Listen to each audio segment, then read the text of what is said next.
So today we are going to be see about this concept is the file system interface. So under this, first we are going to be see about first what is files and what are all the attributes is they for, and how we can able to access the files. So what are the methods for accessing?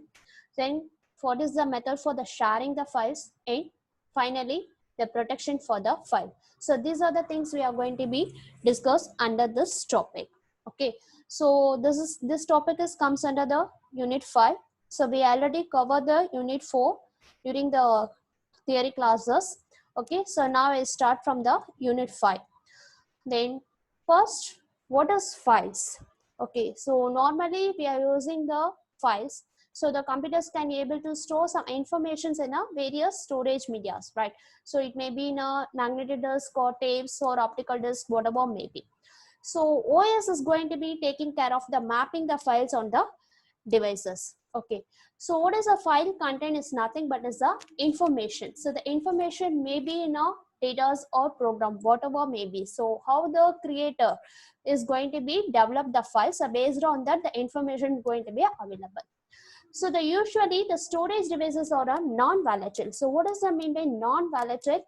Means very well, so the data we can able to retain. So even though some disruption is there, or due to the power insufficient of the power supply, or whatever may be, so it's a non-volatile. So volatile is nothing but the data are going to be vanished, okay, due to some interruptions.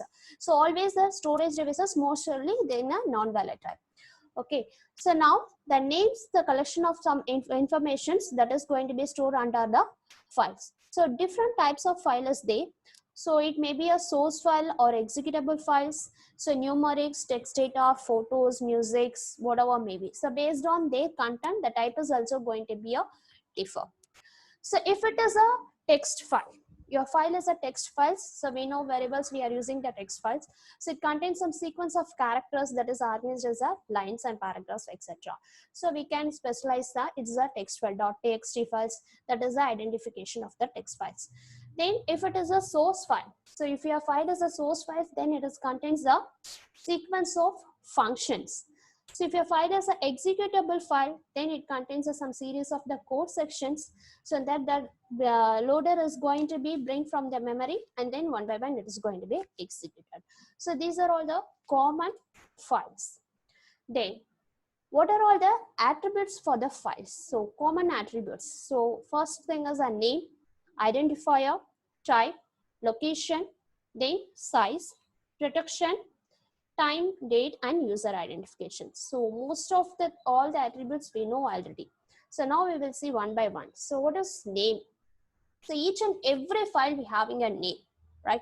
So that is a human readable form. So for the user identification, we are giving the name for that. Then what is ID? That is nothing but identifier. It's just like a tag.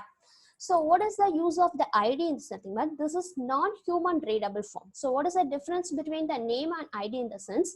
Name is user can able to use that using that particular file. So a file name is the file name is A, na user can identify that.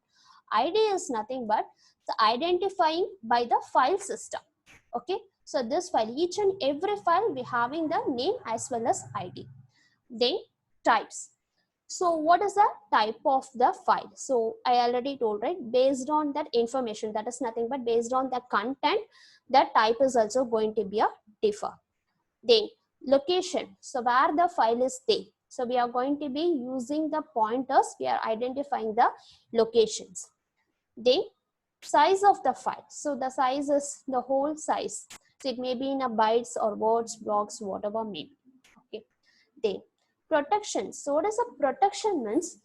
Each and every file, so we cannot able to give the options or operations to the all the users. For example, some files, so we can restrict. So one day the user can able to read only. So some files we can able to give the permission read as well as write. So likewise, we are giving the controls to the access.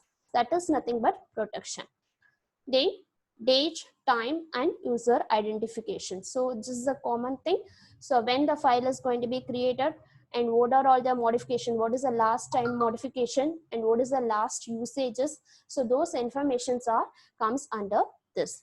So these are all the common attributes for the files. So the next one is the file operations. So what are all the operations we can able to do under this file? Okay, so these are all the file operations. First one is the create, write, read operation, reposition, delete and truncate. So we know very well. So create is nothing but creating a new file. So for the create, so we need the two steps. The first one is before going to be created, so whether the file, how much space is needed. So for the creating file, so that much space is available or not. First we have to check it. So then only we can enter into the new file. So this is a create. Then write the file. Writing the files, we have to make the system call to specify the both the file name we have to mention first. Then what is the content? The second thing is what is the content, so that we have to mention. So here for the write, we are using the file pointer operation. So what is the write pointer is nothing but, so it is going to be location. So where is your next write? So that is going to be take place. Okay, the location in a file, so where is the next write is going to be take up. So that is always denoted by the write pointer. So each and every write operations, after finishing that, you need to update your write pointer. So then only it will be efficient. Then next one is the read operation. So as well as it's most similar to your write operations. So here also you have to mention the file name. So which file you are going to be reading. So here also we are using the read pointer. Okay. So what is a write pointer job? The same thing here also the read pointer. The read pointer is giving the location for the next block is going to be read. So same thing, after finishing the each and every read operation, again we need to update our read pointer. Okay. The next one is the reposition. What is a reposition within a file? Okay.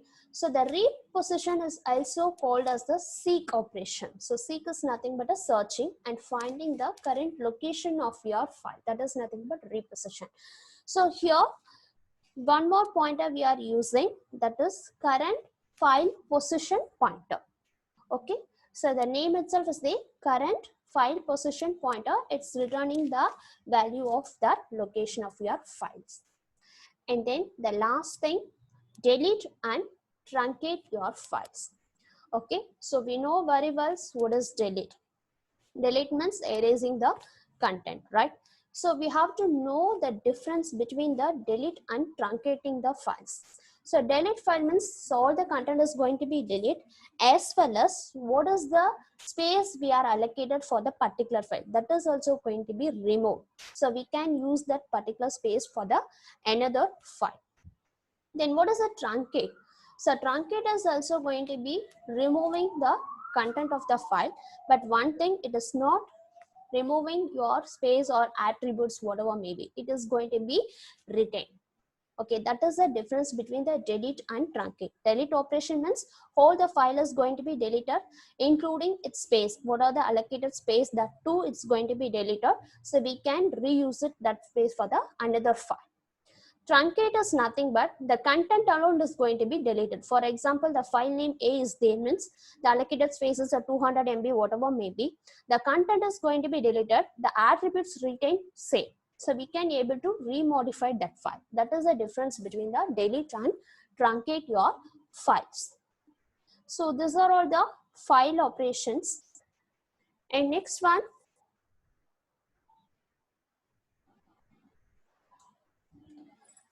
open files. So before going to the open files, so we have to know that why we need the open file table. So if you see the most of the file operations, so first involving the searching operation. See, so the previous thing, if you are going to be write or read, whatever may be, if you are going to be write means the file name is mentioned. First we have to seek where the file is there. So we have to search the file. The same thing, read operation also, first you have to find the file, then only you can be able to read it. The same thing. So most of the file operations we have involving the searching for the operations, then only we can able to do that. So to avoid this searching the operations, So we can maintain the open system call. So what is the open system call? It will do in the sense it maintaining the open file table. Okay. So what is the open file table? It will do. It contains the all the information about your open files. Okay. So if we are having the OS under the open files, so two inter table is there. So one is the process table and another one is the system wide table. So what is the process table? It will do in the sense, so what is the track of all the files? Okay, so to process open, the track is going to be maintained under the process table. Then system wide table is nothing but it contains the detailed information. So what are all the detailed information is nothing but the location of the file and size of the file, what are all the accessing the last date, everything is going to be maintained under that. So this is the overall open file tables. So, okay. So then additionally, we are having some information about the open file table. So the fourth thing is the file pointer, file open count, and disk location of the files and access rights. What is a file pointer? It will do in the sense it tracks the last read and write locations. Same thing. Then file open count is nothing but it having the count, how many times the file is open and closed. The count is going to be maintained under this. Then disk location of the file, it's the edge of your data access information. So what does that means? So each and every time, sometimes we are going to be do the modifications. Okay. So each and every time we no need to fetch the files from the disk into the memory. Okay. So always we just those type of files we are just keeping inside the main memory itself, then we can able to access it. And then finally the access rights. So you know very well the access rights, so who are all need to access it, the access control that is going to be maintained under here. Then so these are all some file types and name extensions for the each and every file. So executable type means what is the extension for that, object file means what is the extension, and what is the functions for the each and every file type that is going to be mentioned here. You can refer this table. And the next one is the most important topic, file access method. So what is the access method? How we can able to access your files? Okay, the files are available in your disk, so we need to access your files. So how we can able to access the files? Okay, so the three more common ways is the first one is the sequential access, and second one is the direct or random access, and indexed sequential access. Okay, so then sequential access. What is a sequential? The name itself is the sequence. The sequence is nothing but one by one access, right? So sequential access is nothing but, so the files are going to be accessed by one after another. So first file is accessed, then next one, next block, and 0, if you are starting from 0 means 0, then 1, then 2, 3, like that we are able to access it. That is nothing but sequential access. So the example is a compiler. So usually the access files in this fashion only they are going to be taken. So one by one it is going to be taken and accessed, right? So then direct or random access. Okay, it's just quite opposite of your sequential. So randomly we can able to access your files. So there is no need to wait for the one by one. So each and every record having its own addresses. So directly we can access that file. So for example, so the last I mentioned here. So for example, if you are reading the 14th block, then I need to read the 59, then 17, again first block, then 100 block. So like there is no restriction is there. So you have to read the files by one. If you are seeing the sequential access, whatever maybe it's a read command or write command, so the pointer is going to be moved by one only. So read also the first read, then second block, then third block, like that only we can able to access it. But in the random access, there is no restriction like that. So whatever the blocks you can able to access, you can access it. That is nothing but random or direct access. And then next one is the indexed sequential access. So indexed sequential access is nothing but it's similar to your sequential, but here maintaining some indexed. Okay, So the simple example for the indexed sequential access, suppose if you are searching some particular chapter in your textbook, for example, the chapter 8. So chapter 8, I'm going to be searching from your textbook means first you are going to be check the index page, right? So where the chapter 8 is available. So if you're finding the page number, so here that page number is nothing but your pointer value. Okay, so the chapter 8 is available under the 101 page. Then you will take the 101. So then from that page you are going to be read one by one. So 101, 102, 103, 104 like that. So index is nothing but it's created for the each and every files which contain the pointers, okay, to the various blocks. So here the pointer is nothing but your page number. So file is nothing but your chapter. So you are finding the chapter is available on which page number. So you are finding the page number from that point itself. You are just accessing one by one. That is nothing but sequentially you are accessing.